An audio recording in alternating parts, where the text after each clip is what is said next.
Hey everybody, it's Josie here. I am doing another one of my charity shop hauls. So this is kind of a mini haul because I don't have that many books, but I found a few good ones in charity shops recently, so I thought I would share what I found. And just a little note on what I'm wearing today. So this, I don't know if you can see the full thing, but this is a gorgeous silk wrap dress, and then this is just a kind of a little top I bought, both of which come from a charity shop. So I was really quite pleased with this. This dress actually comes from Paris originally, and I did not pay very much for it. And it's one of those things where you can wear it as a dress, or you can kind of wear it as like a jacket or a throw over it. And then obviously this little top can be worn under anything. So it was one of my favorite charity shop finds of kind of the last year. So I really enjoyed that. So I thought I would, I'd wear that to do the video. And then also show you this. This was a little charm I found. I think it's like meant to be like a key ring, or I don't know, like bag charm type of thing, but I just thought it was adorable because it's a little witch, and I thought it represented me beautifully, and I stuck it on a chain. So there you go. What you can find in charity shops and DIY is great. So anyway, aside from my clothing, let's talk about the books that I found. So the first one here, very excited about, it is Anne Rice, The Vampire Armand. I haven't read this one. I adore Interview with a Vampire. I am a child of the 90s, and Rice is my jam. I love vampires. I love all things vampiric and gothic. So Anne Rice is one of the first authors I ever read for vampire fiction, and Interview with a Vampire is still one of my all-time favorite vampire novels. And what I want to do is I want to actually, I used to have like Interview with the Vampire and quite a few of them. I want to restock my collection and also get to the ones that I haven't read. So I've read the first 3 of the Witches, the Blackwood Witches as well, but I want to get back to that. I want to read the tie-ins. I want to read all the Vampire Chronicles that I haven't read. And this one I very handily found in a charity shop. So my mission, if I can, is to find most of them in charity shops and really only kind of buy them new as a last resort. So this made me very, very happy. Then the next one, staying on the witchy theme, is The Witches of the East End. I actually saw the TV series of this quite a while ago. And then this popped up in a charity shop while I was looking through the racks, and I was like, oh man, I want to read the book. I've been told there's apparently a second season. I don't know if there's a second book, but I think this is just going to be one of those reads that is going to be fun. Might leave the sort of October Halloween reads. But yeah, it's a bunch of witches. So they are a family. So that character is supposed to be the mother. This is taken from the TV series. And then her daughters. And it is a bit sort of practical magic-y, a bit sort of you know, kind of, I'd say Practical Magic's probably, the film Practical Magic is probably the best comparison, but it's about their family and it's about witchcraft, and yeah, it's a bit Charmed-ish. And I'm also watching the new series of Charmed, which I'm loving, by the way. Loving it. There's a queer sister. Anyway, so yeah, this is just a fun, a bit of a nostalgic read for me, and I love anything with vampires and witches in it. So it's right up my alley. And the next one, speaking of nostalgic, is this one over here, is Kate Atkinson's Behind the Scenes of the Museum. And I am a huge Kate Atkinson fan, aside from her last book that I read, which I really didn't like. But generally her older books, like this book I have already read. I think I've actually read it twice. But again, I saw it and I, for some reason, do not have a copy anymore. And I kind of felt nostalgic for it and I want to read it again.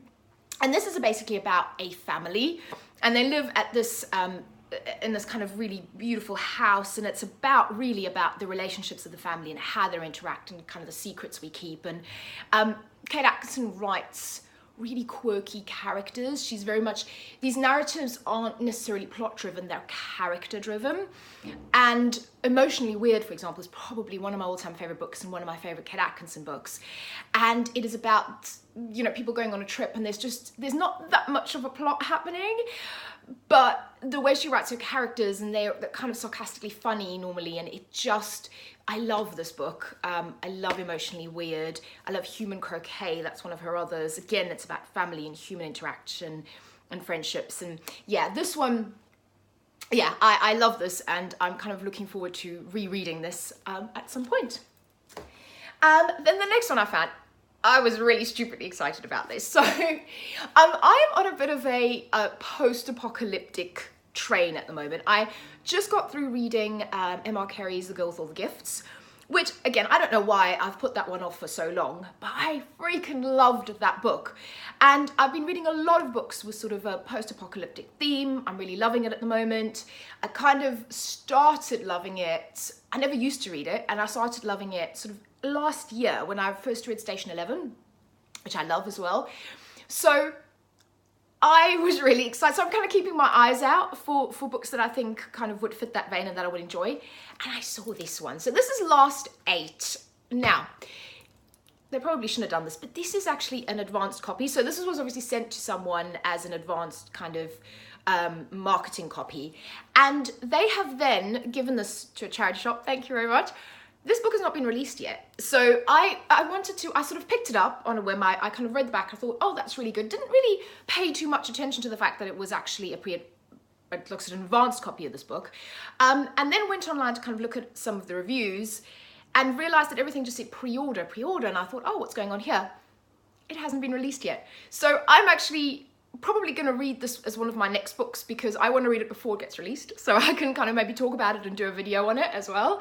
But I'm loving this, so thank you. You're probably not supposed to do this, but thank you so much, whoever kind of gave this to a charity shop for this marketing copy, because I'm really excited to read this. So it's about the last 8 people on Earth.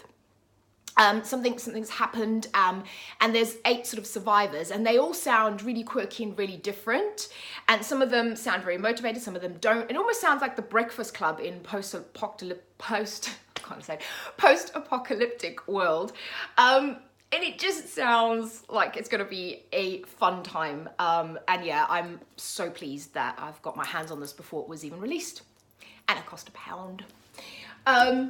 The next one that I was really pleased about is this gorgeous, look at that. Oh, I have a thing for shiny. I like shiny covers. So this gorgeous hardback looks like it's actually, don't know if it's been read, copy of Hannah Hart's Buffering.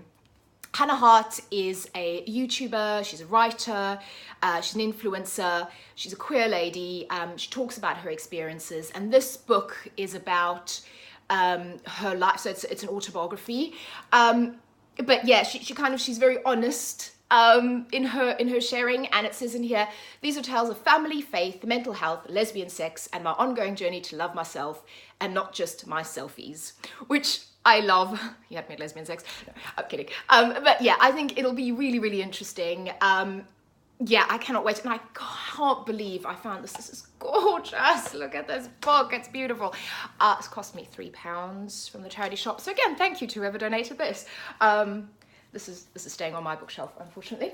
And then the last one is this one over here, Little Monsters. And again, this is a gorgeous, I really love this book. So I picked it up because the title Little Monsters sounded intriguing, and it jogged something in the back of my mind, and I'm pretty sure I heard Kayla from Books and Lala talk about this book, and then when I started reading the synopsis, and it says kind of, well, actually the synopsis is inside, and it talks about a girl moving into a new town and kind of like friendships and secrets, yeah, and you know, when you're the new girl, who can you trust kind of thing. It just sounds really, really right up my alley. I love anything, and I've said this a million times, with kind of twisted female friendships.